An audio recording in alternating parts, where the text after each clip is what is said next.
super excited. Okay, I'm super excited to announce our guest speaker, who is originally from Minnesota, graduated from the University of Minnesota, moved to LA to pursue a career in the music industry with various management roles for big names like you've probably heard of Maroon 5, the Eagles, Kenny Babyface Edmonds, and countless DJs in the electronic scene. And then fast forward 2020, COVID happened and it wiped out all touring and events. So he moved to Austin, Texas, and reached out to Jarrett Nelson about the career. Career highlights so far: he started in December 2020, so he's 2 years, 3 months in. He has achieved field director and he's shooting for market director this year.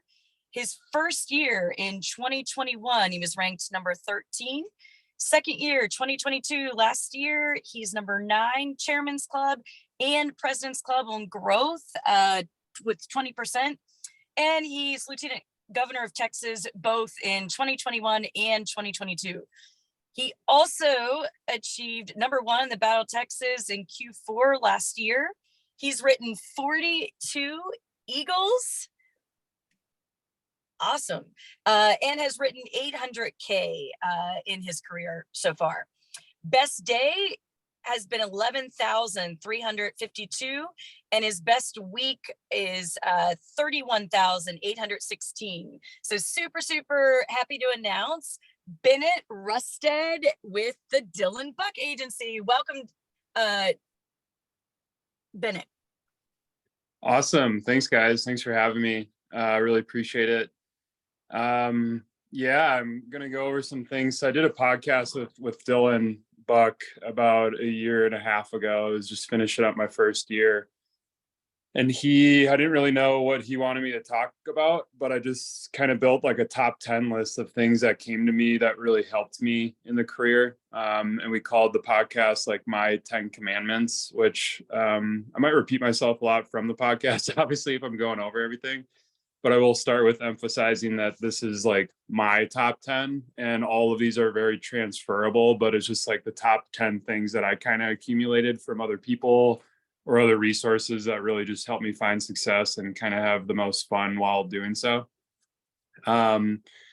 But yeah, I mean, we can just hop in. So number 1 would be proper preparation. And that just starts with even before going into sales school, if you're recruiting people, having them know their sales talk before you go in, right? But that's also on us too, to know our sales talk and take 20, 30 minutes extra at night, especially for the new agents, to just have that so refined where we're not thinking about what we're saying next. We just have that sales talk down.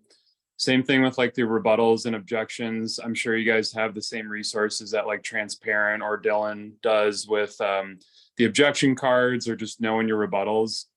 Another one would be knowing where to go just when you're waking up in the morning. So you don't, again, all of this is just kind of eliminating thinking where we just go out there and do what we do. Setting goals and intentions for the week. Dylan really instilled that into me when I first started, as opposed to just kind of going out and doing it and going through the motions. It's like, what are your goals for that day, for that week, month, year, all that? But also like, what's your intention? And we always do intention statements on Train Mores where it's, it's my sincere and heartfelt intention to one thing technical and one thing emotional. So I started doing that outside of Train Mores because it just, if there's any sort of like weirdness throughout the day or the highs and lows, it just, you can kind of center yourself and get back into why you're doing this. Meal prep is a huge thing for me. I usually do it on Saturdays or Sundays, take like 2 or 3 hours to just prep all my meals for the week. So when you're on the field, you're not eating like gas station food or fast food, which inevitably slows you down on momentum, but also slows your body down. So it's just a nice, easy way to eat healthy and do like grab and go instead of like wasting any sort of time. So number 1, again, was proper preparation. Number 2 is routine. So my morning routine, I switched it up actually since Kyle was on our call, the Dylan's agency, because he had mentioned that he kept lowering his time, his wake up time. So I joined that 5 a.m. club because of you, Kyle. Thanks for that. But I do the same thing every day. It's super simple. I do the SAVERS technique, which is SAVERS. Silence, affirmations, visualization, exercise, read, and scribe, which is like journaling. So even if your morning routine is waking up and drinking a glass of water and brushing your teeth, those small wins to start the day just help build momentum. So by the time you're getting on these calls, or let alone by the time you hit the field, you already have some wins under your belt. And I related it in the podcast to, like, for those who can relate to or know of like basketball warmups, it's, you don't just start shooting 3-pointers right out the gate. You really start from like doing layups and you keep moving back until you get to a point where you're shooting threes, right? So it's not like we're waking up and going to an enrollment right away in the morning. You want to get yourself centered and feel good about yourself and confident before you even head out the door. Nightly routine too, a nice way to like settle down, because we use a lot of energy throughout the day, talking to people, walking around, driving. Maybe an enrollment fell through. There's just a lot of like highs and lows and stuff that comes up through the day. So a nightly routine to kind of wind yourself down, but also back to proper preparation, is just to know where you're going. So you're not like hitting the field butt naked, basically, and just kind of, again, going through the motions. All of this is just eliminating thinking. So with that, kind of in line with meal prep, I always treat my Sunday like a work day. That's where I'm going through the back to basics checklist. I'm doing emails, follow-ups, doing my schedule. Then, yeah, again, meal prepping. So by Monday, you're just ready to hit the ground running. Number 3 would be trust the system. So we always talk about that there's really only 2 things that we can control, is our effort and our attitude. Obviously, that effort would be the 2 out of 3 days to focus on the input rather than the output. The system behind just going business to business, because it's not the businesses that are buying, it's the people within them that they are. And I mentioned it on the podcast too, but at first I was like, I loved O'Reilly's. I thought it was like fun and easy and whatever. But then I found myself only going to O'Reilly's, especially on train wars. But you never really know if the building to the left or the right, that somebody, their family is like riddled with cancer. Maybe they just have like knucklehead kids in sports and they are looking for an accident plan. So you don't really know unless you go, which is just part of the system. So trusting your leaders too. I'm not sure, Kyle, do you guys use Voxer as well? 100%. Yes, sir. Yeah, it's really cool because at the root of this, guys, we are our own business owners and we're all doing this on our own. But the system that's set up with Voxer is so amazing, because like we have the community in our pockets, the same community that we find at the mid-year meeting or on these incentive trips. But if you ever feel like you're alone or doing this alone, you're not, because we all are in this together. That's why, again, I loved when Kyle hopped on our call and then the opportunity to do the same for y'all. We're all just doing this together. So with that is trusting your leaders, because communication with this is super key. If you're kind of doing this lone soldier or lone wolf, you can kind of build some squirrely habits and not have the best outcomes. So trust in your leaders. But I like the system that's set up in place, because the person that hired me is Jarrett Nelson, and then the person that hired him was Dylan. So if I ever have a question and I can't figure it out on my own, I go to Jarrett, and if Jarrett doesn't know, he goes to Dylan. And now that Dylan's agency owner, he might go to, like, I don't know, Ken Mattson or Justin Ellingson or Kyle, right? Like everybody is just learning through that. So again, if I have a question, everybody in that communication chain gets to learn from it as well. Let's see. Number 4 would be attitude. So same thing as I said before, the only 2 things we can control are our effort and our attitude. Keeping your attitude high, because there are a lot of roller coaster times throughout this career of highs and lows. But something that helps me with that is just using positive self-talk. Some of my favorites are that it takes all day to make a great day. My confidence is their confidence, and progress, not perfection. I probably said that after every approach for the first few months. I still say it when I train in people, even when I had a guy who was kind of having troubles with his sales talk in sales school because he was trying to perfect it and make it perfect. And the $1 million thing that eased his mind was just saying it's progress, not perfection. Because every single day that we're doing this, we just become better. It's really just practice for the next day, and we kind of just find aces along the way, right? Within attitude, it should have its own like commandment here is confidence. Confidence is key. And why I say that is because people can tell when you're walking in if you're confident or not, but also we already have the tools in place to know basically what they're going to say. And we kind of just get to meet them at the finish line, whether they end up being protected or not. Over time, when we come into these situational like conversations, we start to build this skill set. So half the time you already kind of know what they're going to say instead of being confident in what you know, because then they're confident in thinking and knowing that this is for them and they will be protected.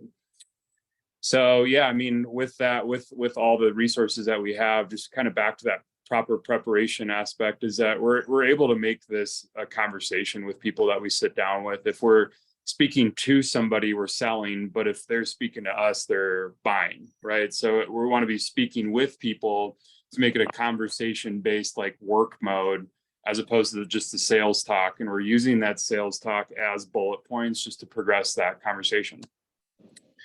The highs and lows throughout the day, as I mentioned, we always talk about being in your peak state, and that's not letting the highs get too high or the lows get too low, but monitoring your attitude right in the middle.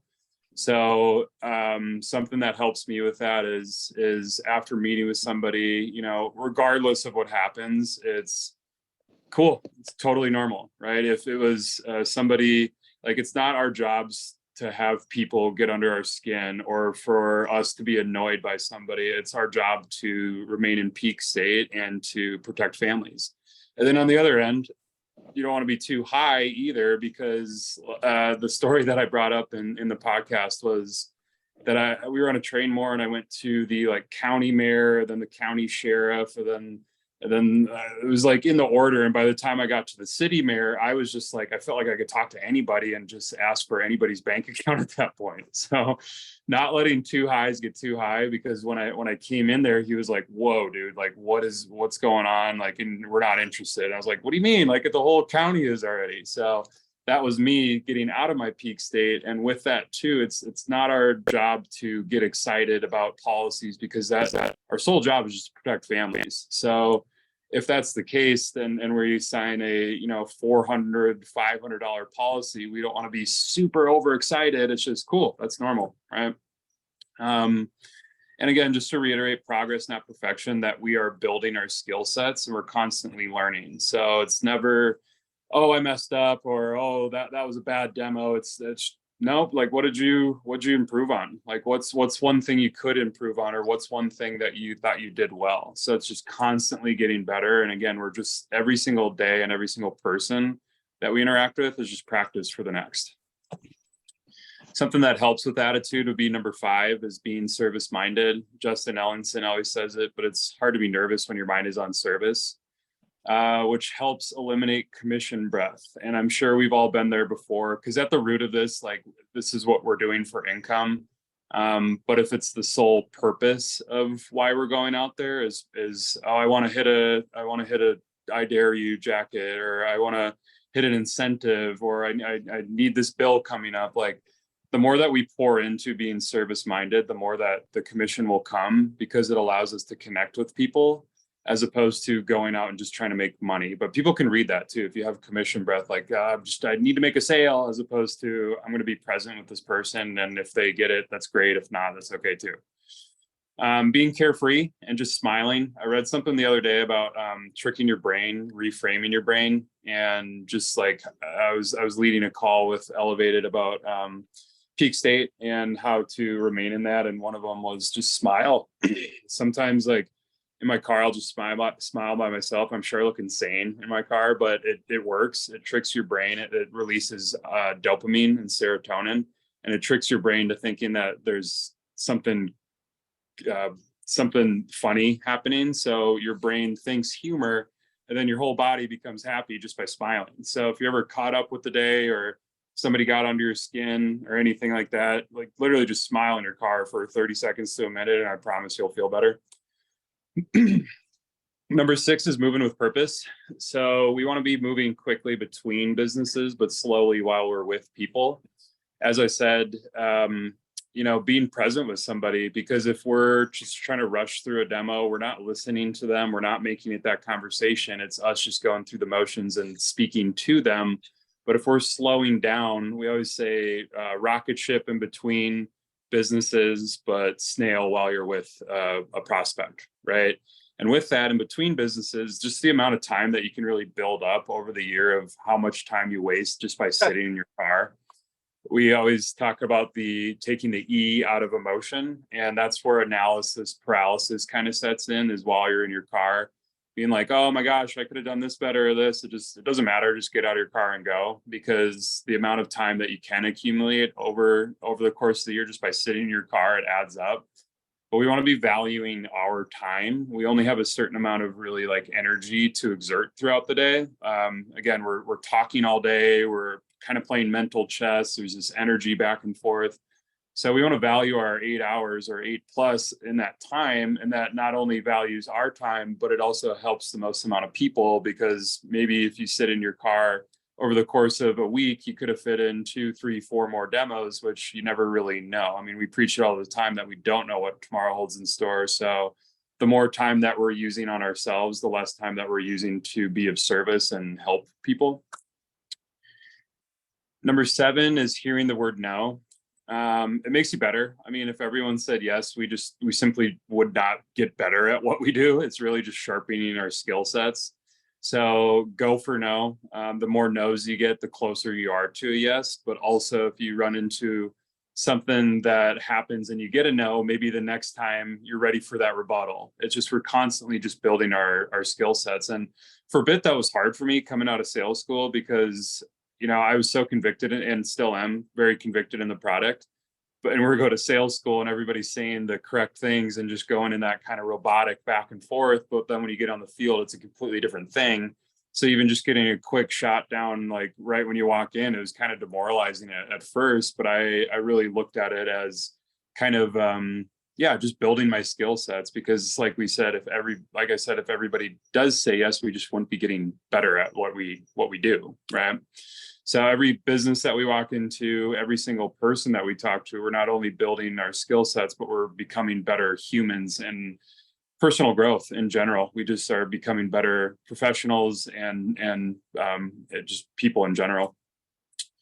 So yeah, use those no's to get better. It's a nice thing too, especially those that have been in here for more than 3 months or so, is to go back and look at your stats and do some quick math and just figure out what you got paid per no. That's always kind of funny, because now going out, if I walk in and there's a quick no, or if I go through the whole demo and there's a no, I know that I'm getting paid like $42 a no, which is pretty interesting. So number 8 would be think big. It's easy to get caught up on one person or one moment or one goal period, one day, 1 week, whatever. I always kind of talk about being on the dance floor and being on the balcony at the same time. The dance floor is being present with people and going through our system, but the balcony is having an overarching view, right? And the way that especially at the beginning, anytime that there was like a demoralizing feeling or any sort of like, oh no, what did I do wrong? Or why didn't that person like me? Or why didn't they like the product? Or maybe it was just a grumpy person or anything. I would just repeat in my head December 7th, 2025, because for me, that would be 5 years vested. And I was looking for a 5-year plan anyway, but it was kind of like a nice reminder to really zoom out and not get caught up on the day-to-day, but more so realizing that this is a long-term goal that I am committed to. So really just takes one. That's another positive self-talk. I say it just takes one referral, one manager, one person who might know, like the board member or the Chamber of Commerce or whatever, building that spider web in our connections, building our spider web of connections to really like become the mayor of the city, right? So thinking big. And what made me think of that originally was Dylan had a podcast with I can't remember his name off the top of my head. It'll come to me, but he quoted this guy named Mort Utley, and it's when you think big, things always happen. Big things always happen. So that crossed my mind on a train more once, and I had never been into a police station before. And when I actually thought big, I was like, why not? Let's do it. And it worked. And now those are some of my favorite places to go into. So pretty awesome. Kind of rushing on time here. Number 9 would be, what are your why factors? So a little background, mentioned it earlier, but I was in the music industry before this, and it wiped out COVID wiped everything out. So at first I just needed a job, and I found out I got to work with Jared and Dylan, and I was like, cool, I get to work with my friends, don't care what it is. I'd sell used Q-tips with those dudes if I could, and I just didn't really care what it was. But within the first week, it changed, because when we protected this lady, this girl, she was like, it was the first person we protected, and she was like, she grabbed Jared's card and was like, my mom always tells me that I need to take care of myself and look out for myself. And now I really feel like I'm protected. And I just started like weeping in the back room of a Dollar General. I was like, oh my gosh, this is amazing. This is crazy. So I quickly turned from a job and working with my friends to personal growth is the biggest one. Because again, it's not easy what we do, guys, but it just becomes more simple over time, and we become better humans, more self-confidence, better interpersonal skills, better personal skills, all that.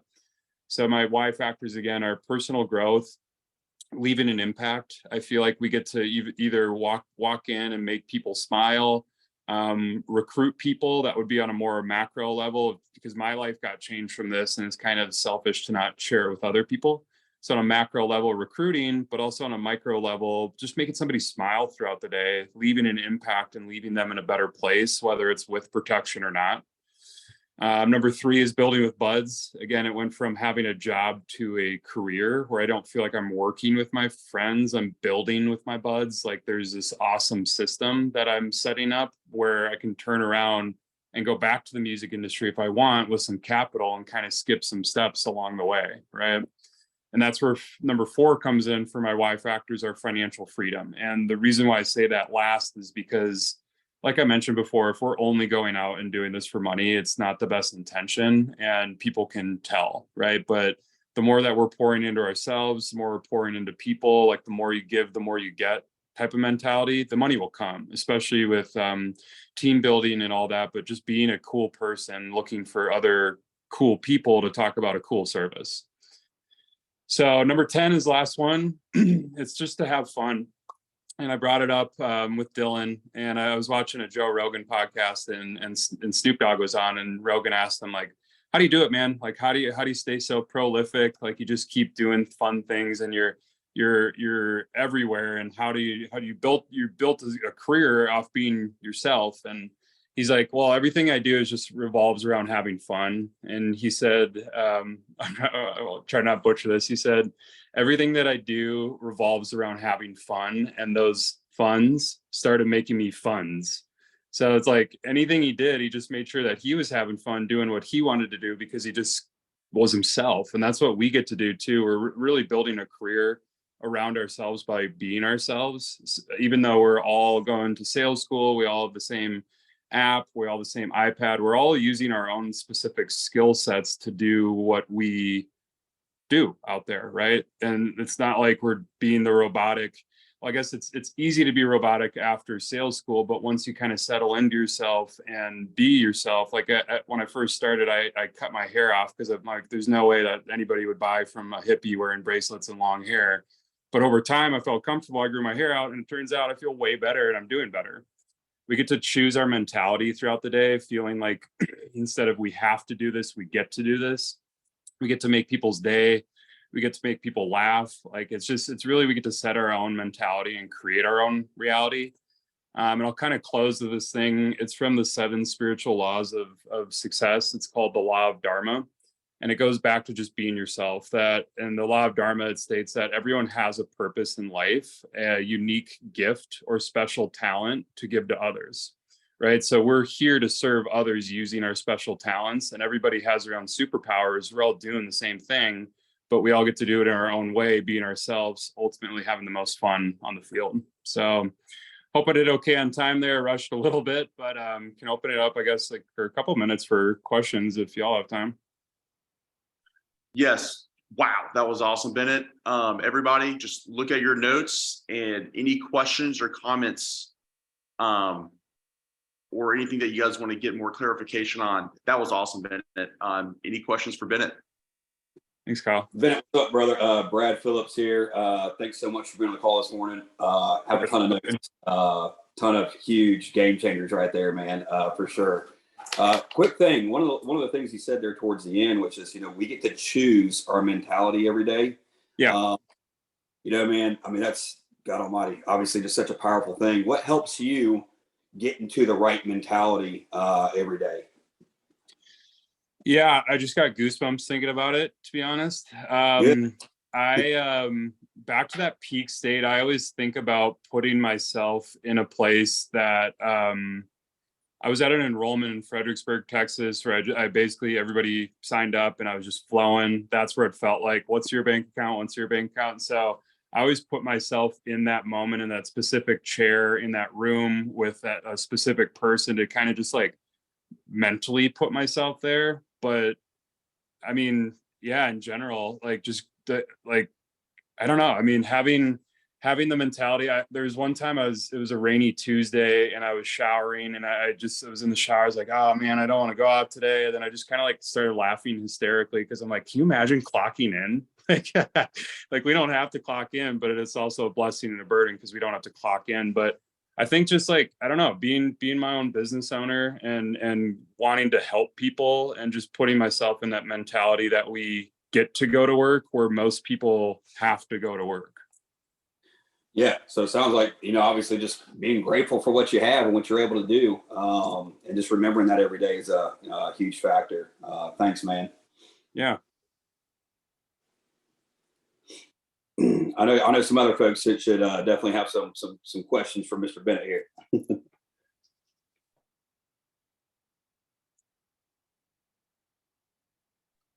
I don't really have any questions. I just loved everything you said, man. Honestly, absorbing like the going through your routine in the morning to get yourself in the right mindset, choosing your attitude every day. I liked every dang thing you said. Honestly, Thanks, Noah. Appreciate that, man. Oh, that was awesome. Yeah, it's my first day in the field though, today. Heck yeah, I'm dude. trying to put a lot of that into practice. That's awesome, dude. Things. Yeah. And congrats on joining. It's super fun. And again, just practice. Every day is progress. Right. Yeah. 1% better every day. Exactly. Yeah. Heck hey, yeah. Mr. Bennett. Sorry, bear with me. I'm just getting my voice back. What does the end of your day look like when you get home? Yeah, great question, dude. So I specifically schedule in my calendar to call a friend on the way home from territory. At one point I was doing 1.5-hour drives. Now my territory is like 25 minutes or so, but overall they're long drives, right? But I'll call a friend just to kind of like diffuse myself and almost switch out of work mode into personal mode, like kind of leaving work mode at the field a bit.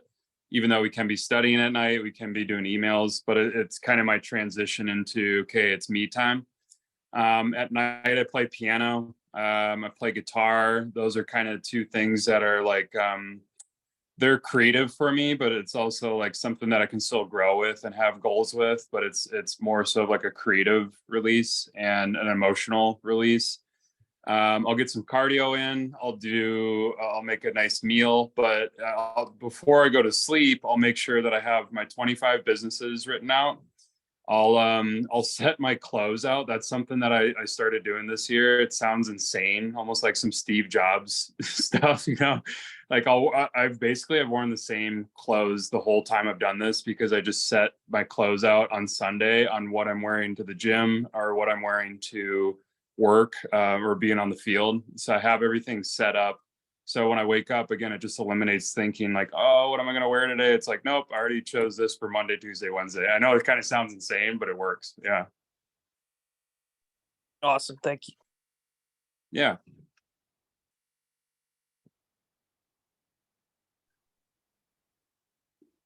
Man, I mean, just the whole of just how much you prepare yourself, Bennett, obviously has had a huge factor in your success here. It's like you're prepared for everything, it seems like.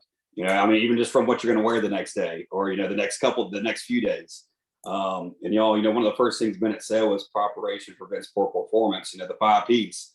I mean, having the 25 businesses already lined up for the next day. And Bennett, I mean, just having that preparation, how much easier does that make it on your mentality every morning when you're getting up and getting ready for work? I imagine it makes your I imagine it makes your mornings a lot easier. You're just, you have a plan and then you're just executing the plan, it sounds like. Yeah, totally. I mean, I have a goal of being in my car for, we do the calls at 8 a.m. Central. So like I'm already in the field, and, if I'm having to figure out if my clothes are clean or what I'm wearing or what I'm eating or anything like that, where I'm going, it kind of bogs down my morning, where I can fill that time with like mindfulness. Dylan and I always talk about like reading something mind fill and then mindful. So like having different things that by the time you walk out the door, like you're kind of spiritually in line, you're emotionally in line, you're not really, it just eliminates thinking overall. So it really just putting the trust on this, or the pressure on the system instead of ourselves. And so if I don't do any of that, and I mean, there has been days where I wake up and I'm not in that prepared mode, but then I feel like I'm like playing catch up. And by the time I get to the field, I'm like all wired and I'm not in my peak state that I want to be in, Yeah. Well, man, yeah, I mean, it's, kind of like what Noah said a little bit ago. I mean, thank you so much for just sharing everything. Everything you said this morning is just absolutely golden nuggets, man.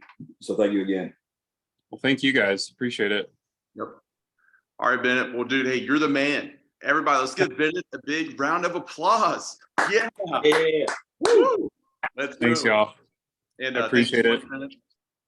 Heck yeah, man. We'll see him live in Dallas, Texas here in a few months for the mid-year meeting. And guys, I was a top 10 agent last year in Family Heritage, top 15 last 2 years, absolute monster stud. So, and you can hear a lot of those talking points from, I think it was called the 10 Commandments on the Elevators podcast. So a lot of those things, if you just want to make sure you kind of ingrain that into your DNA over and over and over again, it's all the small things that Bennett's doing that's yielding to big results. He's just mastering the fundamentals one by one. And he's just a great guy. Got a great background. I remember hanging out with him in Mexico a couple years ago. First time I met him, and I was like, man, he's just got a great story from where he came from. And just to see his success, I know he's running the gunning for market director this year. So he's definitely going to hit that.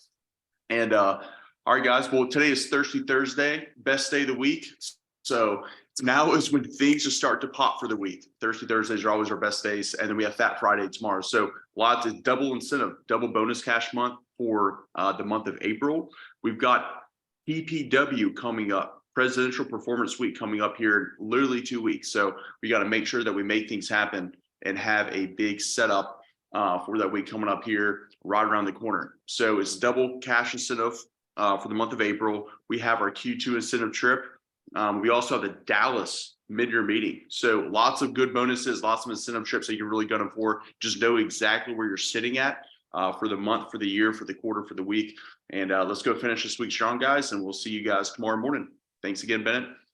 And Thanks, y'all. Thanks, Bennett. Have a great day, everybody. Take care. Crush market director this year, man. Thanks.